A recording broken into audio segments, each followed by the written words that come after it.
Foyer d'incendie en cours de préparation dans cette cour de la Direction générale des sapeurs-pompiers.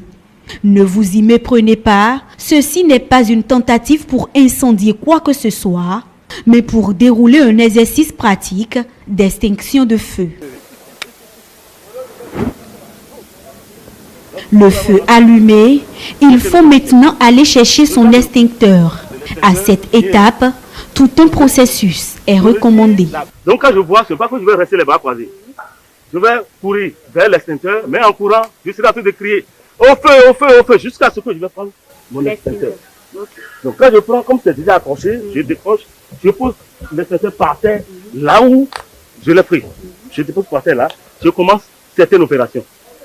Je garde le coup de l'extincteur bien posé, je retire la goupille de sécurité.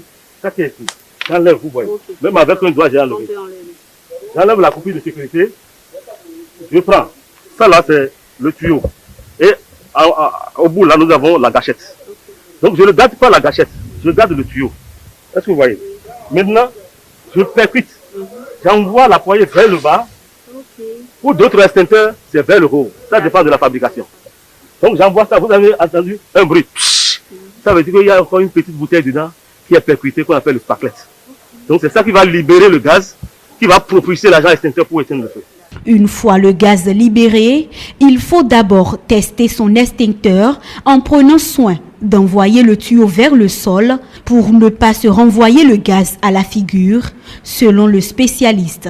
Donc, si c'est à l'intérieur, si c'est juste à l'intérieur d'une salle ou bien d'un local, il n'y a pas de problème. Mais à l'extérieur, je dois avoir le sens du vent.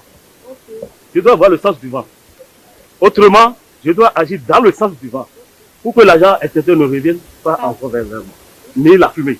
Donc je vois le sens du vent. Ici maintenant, nous voyons que le vent va vers là-bas. Donc je prends mon extincteur, je viens, je vais voir la chaleur. Si la chaleur ne m'éloigne pas trop, je m'approche du feu et je vois ce qui brûle. Je regarde ce qui brûle et je fais. Le feu éteint, il faut disperser le foyer et retourner sur ses pas. Mais attention à reculons. Pour partir, je dois toujours avoir un œil sur le feu et je dois reculer. Quant aux incendies liés au gaz domestique, le spécialiste recommande et éclaire. Aujourd'hui, les gens sont mal informés. Vous allez voir les gens qui construisent leur cuisine et dans la cuisine même, ils exposent plusieurs bouteilles de gaz. Normalement, dans la cuisine même, il ne doit pas y avoir de bouteilles de gaz.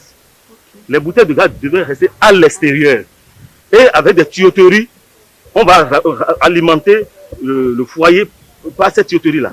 En cas de qu'est-ce qu'il y a, vous allez derrière fermer les bouteilles de gaz. Et déjà, le feu est éteint, le feu de gaz est éteint.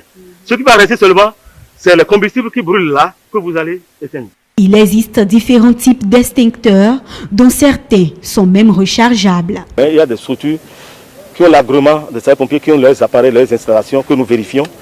Si vous vous rapprochez de cette structure-là, ils vont vous recharger les extincteurs. Face à un incendie, l'on panique souvent. Pourtant, la solution dépend de nous. Alarmer et utiliser son extincteur sont les gestes recommandés.